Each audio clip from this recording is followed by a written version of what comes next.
Thinking about subscribing to Seeking Alpha in 2025? Let's go through exactly what you get and whether it's worth the investment.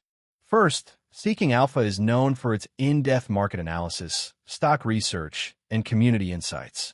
It goes beyond just stock prices. You get professional-grade analysis, earnings call transcripts, dividend ratings, and quant ratings that break down potential risks and opportunities. One of the best parts is the quant rating system. It helps you filter through thousands of stocks with clear grades based on value, growth, profitability, momentum, and EPS revisions. If you're someone who likes data-driven decisions, this is a big win. Another highlight is the premium articles from seasoned investors and analysts. These give you perspectives you won't typically find on free platforms. And let's not forget, portfolio tracking and alerts help you stay updated in real time.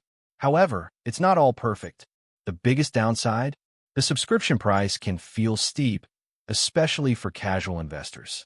Also, some users feel that the platform occasionally has too much noise from contributors, making it harder to filter the high-conviction ideas from the rest. So, is Seeking Alpha worth the subscription in 2025?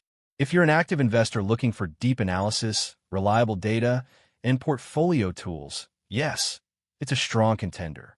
But if you're a passive or beginner investor, you might find free resources elsewhere to start with. If you found this video helpful, don't forget to give it a super thanks by clicking on the heart icon to help support the channel.